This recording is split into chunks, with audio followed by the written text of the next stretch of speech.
The circle of life, when a child is born, he starts striving for, as he gets older, he starts striving for greatness, wants to grow, wants to be bigger. When am I going to finally be big? When I'll be able to do this, I'll be able to do that. I'm going to become like this, I'm going to become like that, I'm going to become so great. And then as he gets older, all of a sudden he starts realizing, no, that's not going to happen.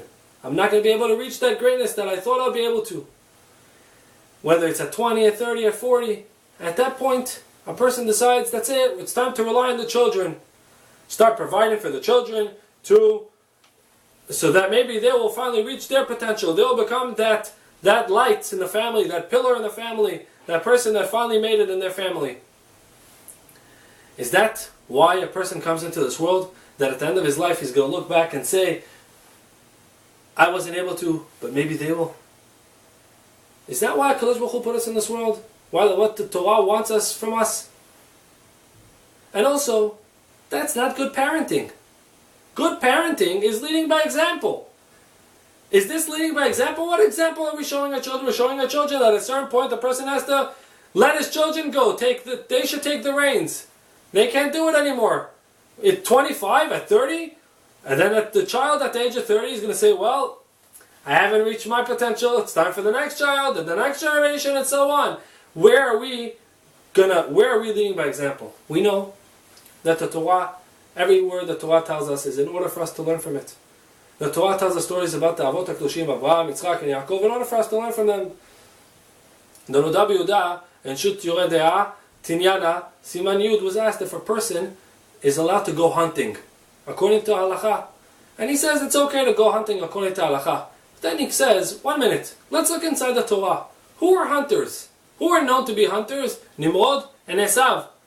Those two people were Reshaim, didn't believe in HaKadosh Baruch Hu, didn't serve HaKadosh Baruch Hu. Avraham, Yitzchak, and Yaakov. Yaakov ishtam yeshev ohalim. Yaakov was sitting and learning Torah all day. He didn't go hunting. He says it's not fitting for the children of Avraham, Yitzchak, and Yaakov to go hunting. We learn everything from the Torah, from these stories. The Torah didn't tell us anything for no reason. In this week's parasha, we're going to learn how to live our lives, if this is the way to live our lives. The Torah says, Dvar Toledot Yitzchak ben Avraham. These are the children of Yitzchak, the son of Avraham. Avraham olidet Yitzchak. Avraham birthed Yitzchak. He's the father of Yitzchak. We have 3 questions to ask. One is, Ele Toledot Yitzchak. These are the offsprings of Yitzchak. Ben Avraham, the son of Avraham. Avraham olidet Yitzchak. Avraham was the father of Yitzchak. What? Should have told us about Esav, Yaakov and Esav. They're the children. They're the offsprings. In Parashat Noach, we mentioned that the offsprings are the Maasim Tovim. But here, it didn't say anything about Maasim Tovim. It says that Avraham olidet Yitzchak. Also, why does the Torah have to tell us, after it says Yitzchak ben Avraham, Yitzchak the son of Avraham, Avraham olidet Yitzchak, Avraham was the father of Yitzchak, he was birthed Yitzchak. Why? It's redundant. It's repetitive. We know he's the son of Yitzchak. He's the son of Avraham. Yitzchak is the son of Avraham. Avraham is the father of Yitzchak. I need you to tell me the flip side. And also, if you're already going to tell me the flip side, Avraham olidet Yitzchak, why do you need to say Avraham holid from the word tolada, from the word offspring? He birthed Yitzchak. Why? Say Avraham avi Yitzchak. Avraham is the father of Yitzchak. If you're already going to repeat it, Yitzchak ben Avraham, Yitzchak the son of Avraham, Avraham avi Yitzchak, Avraham is the son, the father of Yitzchak. It should be the exact opposite. It's not. Ele Toledot Yitzchak ben Avraham. These are the offspring of Yitzchak the son of Avraham. Avraham, his offspring is Yitzchak. What does one have to do with the next? Why does it choose this interesting lashon of holid? The Midrash tells us that the reason why the Torah had to repeat Avraham holidet Yitzchak was because we know that Sarah was not able to get pregnant from Avraham Avinu. And they said, when Avimelech took Sarah, that's when she got pregnant. Yitzchak is her son. And they used to say, he's not Avraham Avinu's son. So the Torah, HaKadosh Baruch Hu, made that Yitzchak would be identical and so you can't miss and confuse between Avraham and Yitzchak. To the point that people would come in and ask Yitzchak a question. No, you mean my father? We look alike. Yeah, he's my father, not Avimelech. Oh, so the Torah says Avraham olidet Yitzchak. But now let's take a second. Avraham olidet Yitzchak. Avraham was a tzaddik. If Yitzchak would have been even slightly different than Avraham Avinu when it comes to serving HaKadosh Baruch Hu, Would people have confused him to ask him a question and say, Yitzchak, I have a question, you know, what's the halacha saying about this? Or they would have gone to Avraham. Who cares if they looked alike? They would never confuse them. So it tells us that Yitzchak was a tzaddik, not just exactly like Avraham Avinu. So now this is exactly when it says Avraham Holidet Yitzchak, it's his offsprings. Why? Because Yitzchak was a tzaddik. Like it says by Noach ish tzaddik, that's his offsprings. His main is, you see that his offsprings are that he was a tzaddik like Avraham Avinu. That's his first. The first thing that he was is Yitzchak was always producing mitzvot, mitzvah goret, mitzvah. One mitzvah leads to the next. That's why the mitzvot are considered an offspring of a person, because they can reproduce. Why does it say Avraham Holidet Yitzchak in the same terminology as offspring? To tell us that how did Yitzchak grow up to be Yitzchak? Because Avraham Holidet Yitzchak. Avraham lived his life that everything was for HaKadosh Baruch Hu. He had to take Yitzchak and even put him on the mishpat. What do you mean, but it's the next generation? That's the next generation. No, I have to do what HaKadosh Baruch Hu told me to do. That's what I have to do. So now Avraham, his actions were the reason why Yitzchak became Yitzchak. By teaching by example. Leading by example. Yitzchak followed Avraham Avinu. The Torah is telling us that a person always has to live his life. What does HaKadosh Baruch Hu want from me? Yes, my child will learn from that. But at no point can I say, now it's time to rely on him. The Rambam in Ilchot Talmud Torah, Perek Aleph, Halacha Daled, he says over there that he asks the question, if, let's say, the father has the means to either support his child to go to learn, or his son should stay home, he will support and he should go study Torah. Who comes first? Says the Rambam, look at the potential. Whose potential is greater? And based on that, you should choose. The Gemara tells us a story in Kiddushin, Daf Kaf Tet Amud Bet. The Gemara says, Rav Yaakov, the son of Rav Acha bar Yaakov.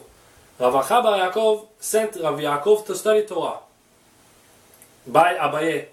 He went to study Torah, and when he came back, he saw that he wasn't lo mechadedan shema'atata. He wasn't so clear about everything that he heard. And he said, I will do better there in yeshiva. You stay at home, and I'm going to go. So what's going to be with the child? Look, his name was Rav Yaakov. He was also called Rav Yaakov. Why? Because when he saw that his father went to study Torah, even though that he was younger and he had more, maybe he'll do better later. No. His father dropped everything, went to go study. Why? Because that's what I have to do. The Rambam says that even if you're going to send your son to go study Torah, because he may have more potential, person bar teshuvah at an older age, didn't learn Torah, he says the same way that you are required and there's a mitzvah upon a person to send and teach his son Torah, so too there's the same mitzvah on a person to teach and study himself Torah. And a person, shelo yevatel, he cannot let go and just say, okay, I'm going to rely on him, like the guy with the flashlight. We see that the Rambam said a person, it's a mitzvah to study Torah. A person may never, at a certain point, let it take his foot off the gas pedal and say, now I'm going to rely on the son. And that's why the Torah was telling us about Yitzchak and Avraham holidet Yitzchak. Avraham birthed Yitzchak. He led by example. That's the way that a person should live his life. And if a person lives his life that way, that, like we said last week, that his whole life, as he gets older, that's not a bad thing. That's the way to continue getting closer to HaKadosh Baruch Hu. Then his son is going to follow suit. Because that's what's important to Abba. That's what's important to my father. That's what's got to be important to me too. We asked the question of the week about an organization that distributes CDs with shiurim in halacha, in Torah, shiur Torah, in order for people to listen and to be able to study Torah through these CDs while they're in their car or when they're in the office, when they put it on the computer. And it turned out that the CD company took the CDs that were labeled with a certain shiurim, and some of them they put the correct files of shiurim on these CDs, and some of them they made a mistake and they put the wrong shiurim on the CDs. It's not what they were delivering.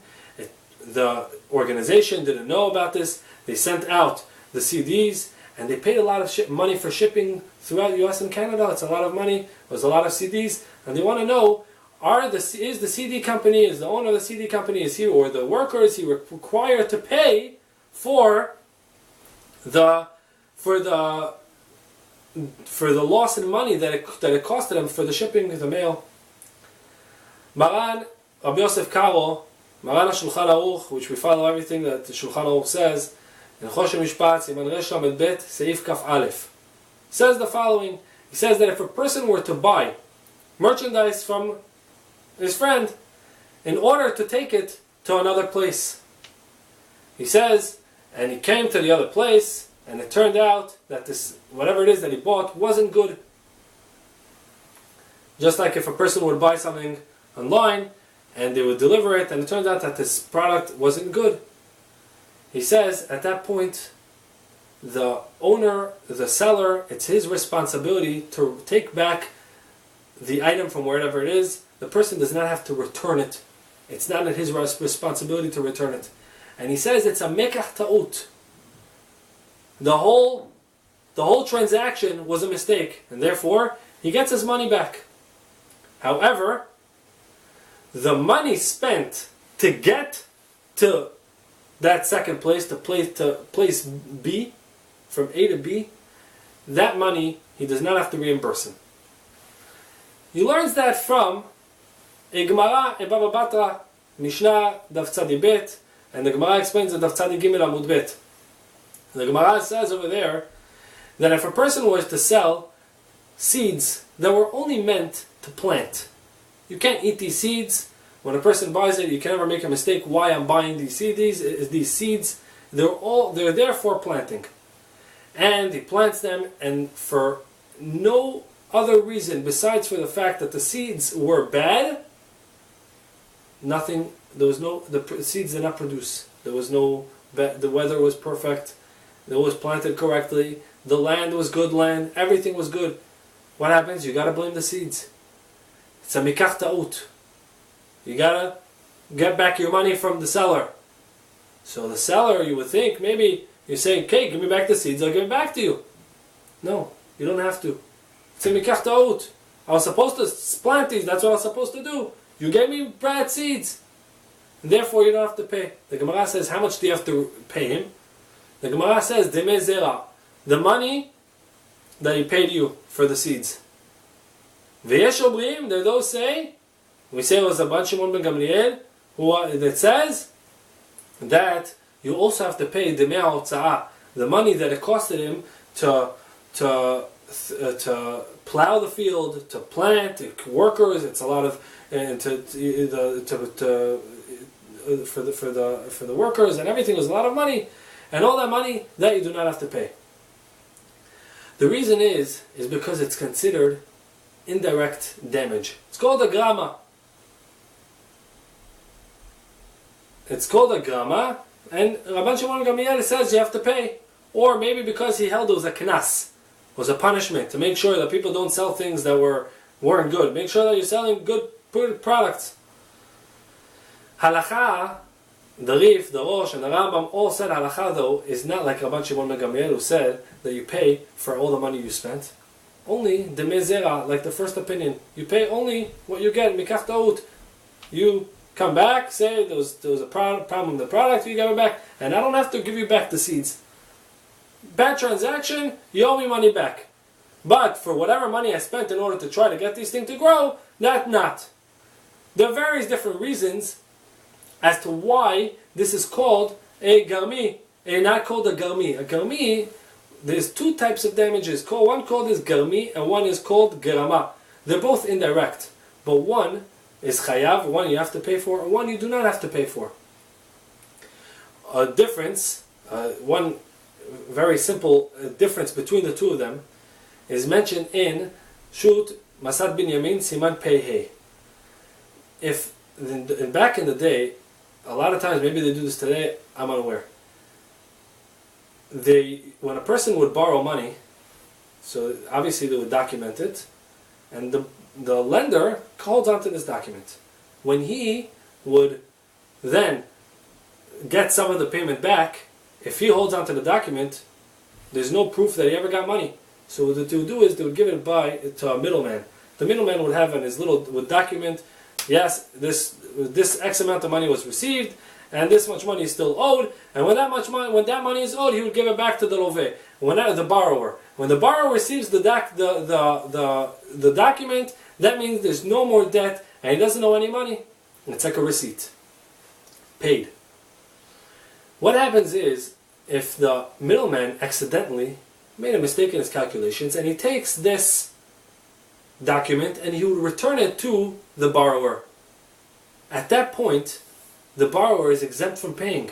Legally, he's going to come to Beit Din, and he's going to say, I have this document saying that I paid. Must be I paid, and I forgot. And the guy, it must be the lender, he also forgot that I paid him. Otherwise, why would the middleman give it to me? Therefore, that's called a garmi. It's called a direct damage, and it's an immediate damage.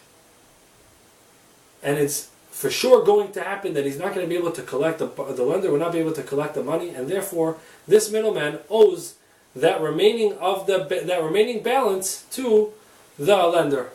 However, how about if it was the other way around? How about if the middleman returned the document to the lender? At that point, it's not immediate. Lo bari ezekah. It's not for sure that he's going to be able to collect from this person. Maybe this person is going to say, no, let's go to Beit Din, and he's going to fight tooth and nail and say, this guy made a mistake, I paid. There's no way he's going to get the money until the guy gives it to him. Therefore, it's not for sure that the middleman caused any damage to the borrower that he's going to have to pay the full debt again. Because maybe you're going to fight it and you're going to come out scot-free. And you're not going to have to pay it. Maybe people will remember that there was a mistake. And therefore, that is not bari ezekah, it's not for sure. And therefore, you do not have to pay. That's the difference. One is a garama, they're both indirect. Garama is a case where you gave it to the lender, and garmi is more when it's a little more direct and it's bari ezekah, it's definitely going to happen, and it's done. The damage is done in the same hands of the person who did the damage. Over here, in our case, when the person printed these CDs, that on the CDs itself, it's a mekach ta'ut. He's going to get it back. He's not going to charge you for the CDs. But the money that he spent in order to mail, that money was spent by the other guy. It's indirect. It's only a gerama. And therefore, we don't, and halacha is like Tanakama, we don't hold like Rabbi Chaim A. And therefore, the CD company will not have to pay. Bezat Hashem will explain in more and more shiurim the difference between garmi and gerama, which are very, very, very complex throughout the poskim. There are many different cases that fall into these categories. Therefore, a person should not try to compare to these cases. But one case that we could compare is the case that we said a person would buy a microwave online, and it shipped, and the machine never works. In that case, he has the same question. I paid for shipping to deliver it here. Does the owner of the store, a Jewish owner, have to pay? Maybe if there's some people have policies, customer service, they'll pay for it. But according to halacha, does he have to pay? The store owner does not have to pay. He does not have to pay because it's just a gerama. It is only a gerama. And a gerama, you're not going to have to pay for a gerama. It's very indirect. There's nothing linking between this owner and the fact that this person had to pay for shipping. You needed it for yourself, you took it, you had to pay for it.